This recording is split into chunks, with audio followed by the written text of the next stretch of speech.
Morning friends, চলে এসেছি আবার একটা নতুন ব্লগ নিয়ে তোমাদের সামনে। আজকে তোমাদের সাথে দেখাই কিছু জিনিস। দেখো আমার কি অবস্থা হয়ে আছে ঘরে। আজকে সব পরিষ্কার করছি। গরমকালে তো একটু একটু চিপটি হচ্ছে, মানে পিঁপড়ে হচ্ছে, বুঝেছো তো। সেইগুলো সরিয়ে সব পরিষ্কার করে মুছে টুছে এই দেখো সব নিচে রেখেছি।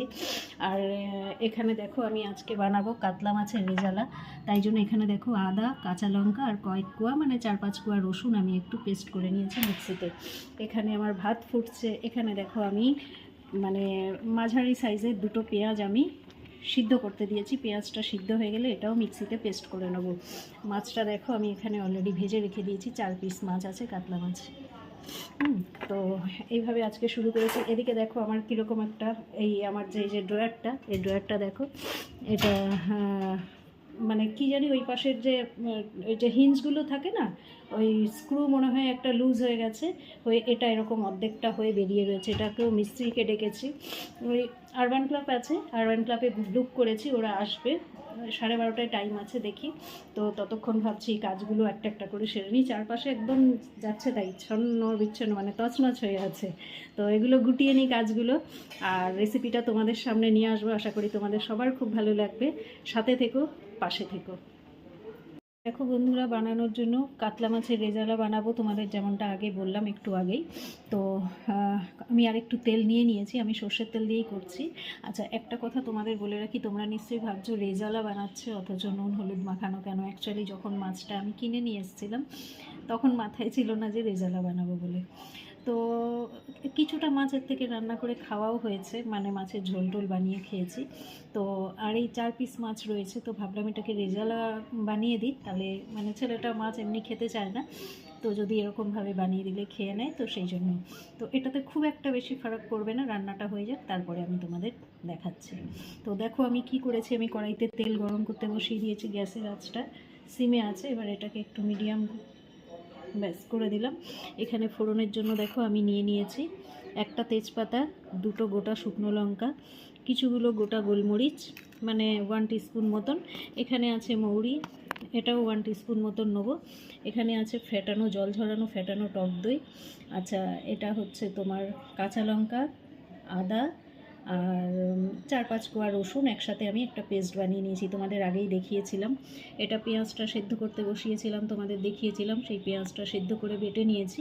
আর এইটা যেটা হচ্ছে, এই পেস্টটা তোমাদের দেখানো হয়নি, এটা কিছুই না, এটা কাজু আর পোস্ত দিয়ে একটা পেস্ট বানিয়ে নিয়েছি। এছাড়া গুঁড়ো মশলার মধ্যে আমার শুধু যেটা লাগবে সেটা হচ্ছে ধনে গুঁড়ো আর জিরের গুঁড়ো, আর একদম লাস্টে একটু গরম মশলা গুঁড়ো দিয়ে দেবো। তো এই হচ্ছে আজকে রান্না। তো চলো ঝটপট রান্নাটা শুরু করে দিই। সবার আগে আমি এখানে তেলের মধ্যে তেজপাতা দিয়ে দিলাম,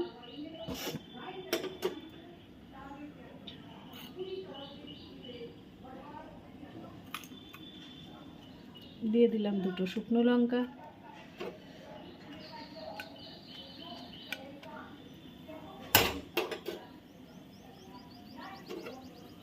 তেলটা গরম হয়ে গেছে।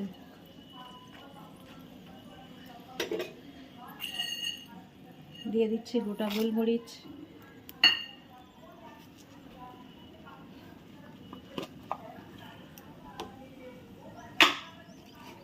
এবারে দিয়ে দিচ্ছি মৌরি।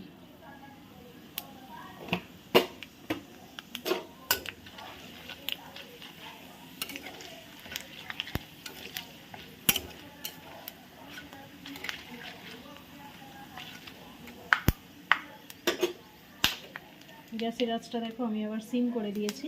কেন, আমি এখন এর মধ্যে দিয়ে দেবো এই যে সেদ্ধ করে বেটে নেওয়া পেঁয়াজটা। তো এটা দেওয়ার সাথে সাথে এর মধ্যে ময়েশ্চার আছে, জল আছে, তো এই জন্য এটা ছিটতে শুরু করবে।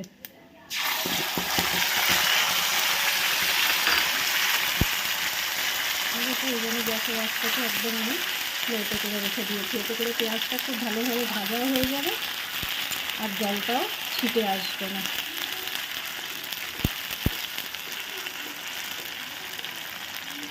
তাহলে পেঁয়াজটা তো আমি কষিয়ে নিয়েছি।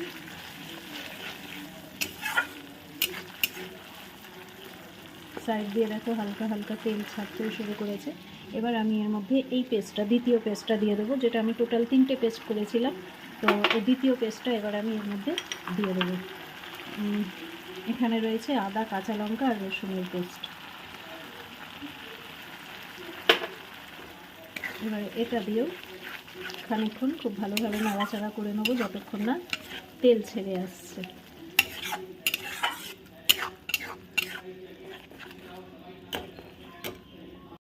এই মশলাটাও কষিয়ে নিয়ে এসেছি, এটাও কিন্তু সাইড থেকে আস্তে আস্তে তেল ছাড়তে শুরু করেছে। এই সময় আমি এর মধ্যে দিয়ে দেবো আমি যে তৃতীয় পেস্ট যেটা বানিয়ে মানে যে পেস্টটা আমি বানিয়ে রেখেছিলাম কাজু আর দিয়ে পোস্ত দিয়ে, চারমগজ ছিল না তাই শুধু কাজু আর পোস্ত দিয়ে পেস্ট বানিয়ে রেখেছিলাম। তো সেই পেস্টটা আমি এখন এর মধ্যে দিয়ে দেবো। তার আগে তোমাদের একটা জিনিস যেটা দেখিয়ে নিই, সেটা দেখো আমার কিন্তু গ্যাসের আঁচ একদম কমানো রয়েছে। কেন, কাজু যেহেতু, এটা তো প্রথম কথা কাজু দিয়ে আমাকে বেশ খানিকক্ষণ ভালোভাবে কষাতে হবে, কেন কাজুর কাঁচা গন্ধটা নালে যাবে না। আর কাজু তো তোমরা জানোই চট করে নিচে লেগে যাওয়ার একটা চান্সেস থাকে। তো খুব ভালোভাবে আমি এই সময় এই মশলাটাকে দিয়ে আবারও খুব ভালোভাবে নাড়াচাড়া করে কষিয়ে নেব, গ্যাসের আঁচটাকে একদম কমে রেখে দিয়ে। কাজুটা আমি খুব ভালোভাবে, কাজু আর পোস্তর পেস্টটা খুব ভালোভাবে মিশিয়ে দিয়েছি। এই সময় আমি দিয়ে দেবো এই যে টক দই যেটা আমি ফেটিয়ে রেখে দিয়েছিলাম। এই পুরোটা দেবো না, এখান থেকে আমি 3 থেকে 4 চামচ, ছোটো চামচের এই চামচের, কেন আমার 4 পিস মাছ রয়েছে, তো এই টক দইটা আমি এর মধ্যে দিয়ে দেবো।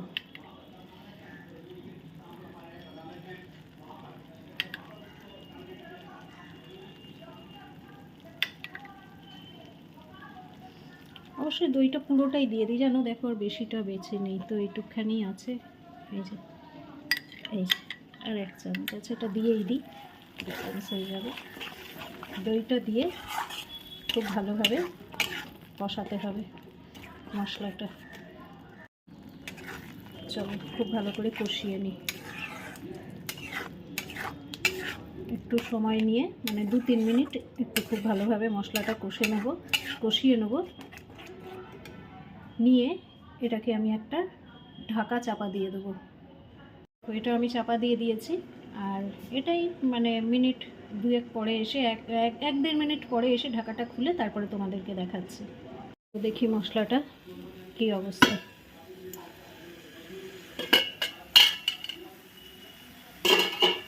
দেখো যেরকম সুন্দর কালার এসছে, সেরকম একটা পাশ থেকে তেলও ছাড়তে শুরু করে দিয়েছে। এই সময় আমি এর মধ্যে দিয়ে দেবো, আমি একটু দেখো এখানে গরম জল করে রেখে দিয়েছি। এটা না স্টিমটা লেগে ক্যামেরাটা আবছা হয়ে গেছে, যাই হোক এখানে আমি এই সময় একটু সামান্য জল দিয়ে দেবো, গরম জল।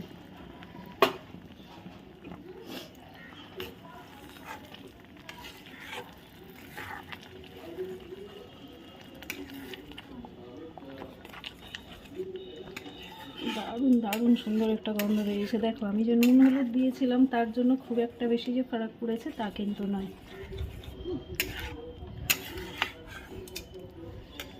এবারে আস্তে আস্তে চলো আমি দিয়ে দিই নুনটা, দিয়ে দিই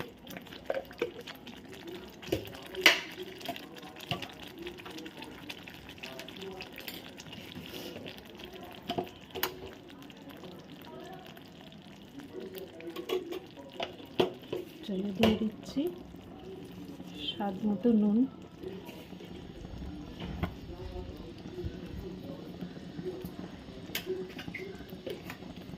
আর আমি টক দই দিয়েছি যেহেতু, তো একটু একটু টক টক তো হবে, তো যেহেতু রেজালা, তো সেই জন্য এই টকটাকে ব্যালেন্স করার জন্য আমি এখানে সামান্য একটু চিনি দিয়ে দিচ্ছি, সামান্য একটু, যাতে এই মিষ্টিটা এই চিনিটা দিলে যাতে এই টকটা ব্যালেন্স হয়ে যায়।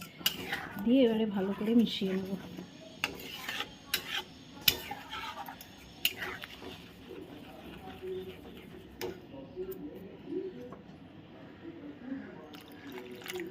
আরও খানিকটা জল আমি দিয়ে দিচ্ছি।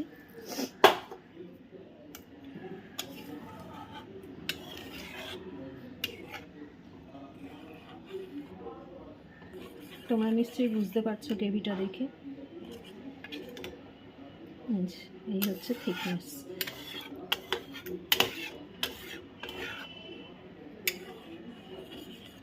এটা একটু ফুটে উঠুক, ফুটে উঠলে তারপরে আমি এর মধ্যে কিন্তু মাছগুলো দিয়ে দেবো। দেখো খুব ভালোভাবে ফুটে উঠেছে। এবারে আমি এর মধ্যে মাছগুলো এক এক করে দিয়ে দেবো। যে মাছগুলো ভেজে রেখেছিলাম, এই যে মাছগুলো আমি এক এক করে এর মধ্যে দিয়ে দেবো।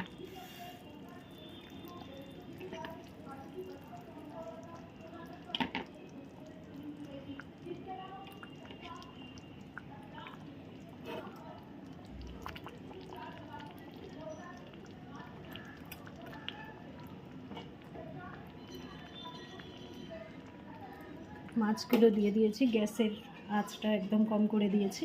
এবারে এটা আমি আরও 5 মিনিটের জন্য ঢাকা দিয়ে রান্না করে নেব, যাতে মাছের ভিতরে গ্রেভিটা খুব ভালোভাবে ঢুকে যায়। ফিরে আসছি আবারও তোমাদের কাছে 5 মিনিট পরে। মাছটা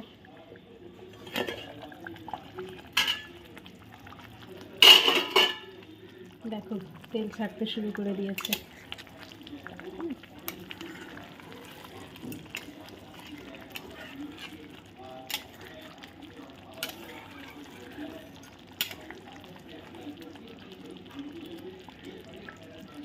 এবারে এর মধ্যে একটু গরম মশলা ছড়িয়ে দেবো, দিয়ে নামিয়ে নেবো। গ্যাসটা আমি বন্ধ করে দিচ্ছি। আমার কাতলা মাছের রেজালা রেডি হয়ে গেছে। তো দিয়ে দিই এই যে এভারেস্টের শাহি গরম মশলা, এখান থেকে সামান্য একটু গরম মশলা, অনেক খুব বেশি দেবো না, উপর থেকে ছড়িয়ে দিচ্ছি। একটু ঘি দিতে পারলে খুব ভালো হতো, কিন্তু বন্ধুরা ঘি নেই এই মুহূর্তে আমার কাছে। আর কি বলো তো, যত দেবে তত গুড় ঢালবে তত মিষ্টি হবে, সেই হচ্ছে কথা। কিন্তু যে জিনিসের যেটা, তাকে তো সেটা দিতেই হবে। তো না থাকলেও কিছু করার নেই। এরমও নয় যে কোনো অকেশন বা বাড়িতে কোনো গেস্ট আসছে, নিজেদের খাওয়ার জন্য বানাচ্ছে, তো হয়েই যাবে বল, এটুকু অ্যাডজাস্ট তো করে নেওয়াই যায়। তো কাতলা মাছের রেজালা আমার রেডি। আমি এটা সার্ভ করে নিই, সার্ভ করে তোমাদেরকে ফাইনালি দেখিয়ে দিচ্ছি। তো দেখো বন্ধুরা, আমি এখানে রেজালাটাকে সার্ভ করে নিয়েছি। কাতলা মাছের রেজালা যেটা বানালাম সেটা মানে পাত্রে ঢেলে নিয়েছি আর কি। তো দেখো আমি তোমাদেরকে না কাছ থেকে দেখাই। দেখো মাছটা নুন হলুদ দিয়ে ভেজেছিলাম আমি, আসলে তখন তো মাথায় ছিল না যে রেজালা বানাবো বলে, তাই জন্য। তো যাই হোক, খুব একটা কিন্তু ডিফারেন্স হয়নি, একটু গ্রিনিশভাবে এসছে। তার কারণ হচ্ছে কাঁচা লঙ্কার পেস্টটা দিয়েছি বলে। বাকি হলুদ নুনের খুব একটা বেশি এফেক্ট এতে দেখতে পাচ্ছি না, আমার তো লাগছে না। আমি সামনে থেকে দেখছি, জানি না ক্যামেরায় তোমাদের কতটা বোঝাতে পারছি। তো আমার রেসিপিটা তোমাদের আজকে কেমন লেগেছে জানিও প্লিজ। আর আবারও তোমাদের কাছে বলছি, প্লিজ বন্ধুরা চ্যানেলটাকে সাবস্ক্রাইব করে দিও।